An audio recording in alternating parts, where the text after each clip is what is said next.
Hello, here we are again. I'm going to go through each country that has a wealth tax and of course list whether they've gained or lost. This is all research between yesterday and today and it's taken me a couple of hours, I guess, but not too bad.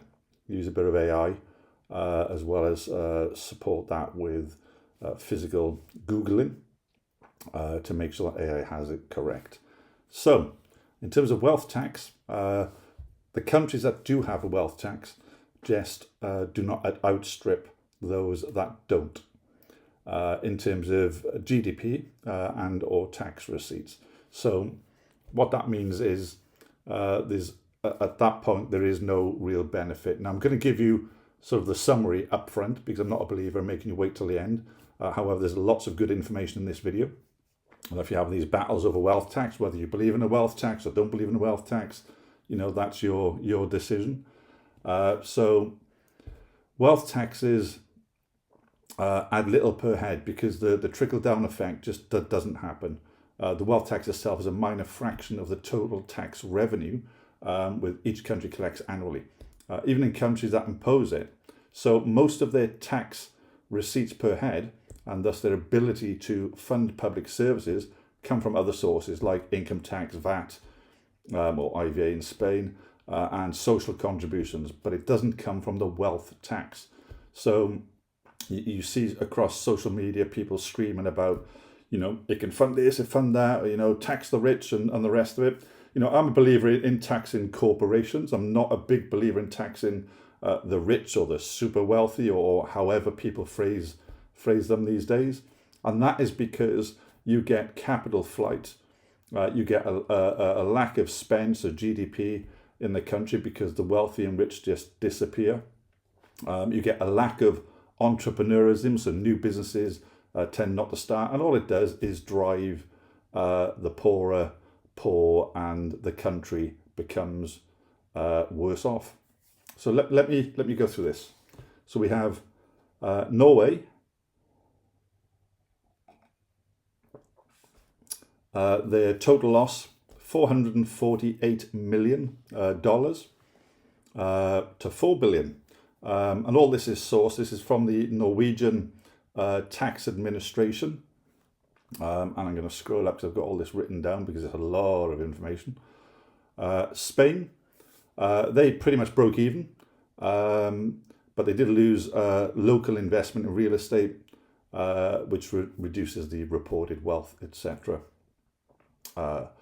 Switzerland, they're the big gainers in all this, but there's reasons. So I'm guessing the execution of a wealth tax depends on all the other taxes. So Switzerland, because they have lower capital gains tax, tend to do better when it comes to the wealth tax. So they gained a total of 8 billion to 9 billion pounds. Sorry, that'll be euro. And that's from the Swiss Federal Tax Administration and the World Bank 2023. So Switzerland are definitely an outlier, but that's because of their other low taxes and they retained the wealth in of course, their country. France, well, their total loss was 500 million euro. So not surprising. Many people left. I think it was something like 12,000 millionaires left in 2012. So a big exodus there. The other features for loss would be is narrow real estate replaced with harsher pass systems. And that's come from the French Ministry of Economy, because I know people like me to quote the sources of information. So that's from the Ministry of Economy. Italy, their total loss, 250 million euro. Again, low rates on foreign assets avoided mass exits, but limited revenue economic drag from modest flight offset gains. Sources: Italian Revenue Agency 2023, the OECD 2023, and of course the Eurostat 2023 GDP. Another source for you, Belgium. We have Belgium, so we have a total gain of 350 million euros to 400 million euros. Light 0.1 in 5, let me say that again. 0.15% rate on securities, minimized exits, stable system kept wealthy in place. So this is one of the features that is important if a country is considering a wealth tax. And the source there is the Belgian Federal Public Reserve Finance 2023, the OECD 2023 as well. Netherlands, they gained 2,500,000,000. So that's not bad, is it? So 2.5 billion euros. And that is really because, again, the features temporary. Let me read this for you. It's a long sentence. I'm going to narrow this down. The features for the gain: temporary deemed return tax avoided, direct wealth hit. No mass exodus due to predictable rates. Historical flight lessons kept losses low. Sources: Dutch Tax Authority, OECD, and the Tax Foundation 2023. Oh, and we've got PwC Netherlands 2024 ruling.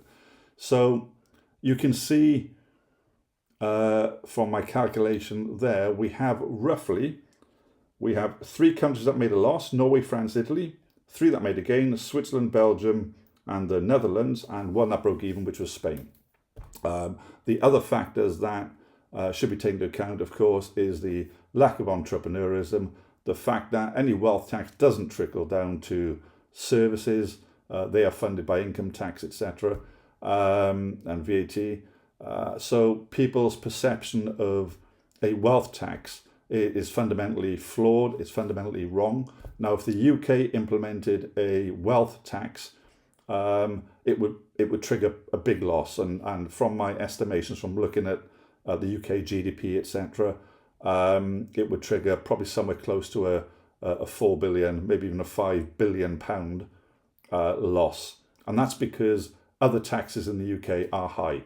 Now, if the UK wanted to mirror and copy Switzerland, where Switzerland gained that 8 to 9 billion euro, but capital gains tax like super low, other taxes are low, then maybe they stand a chance.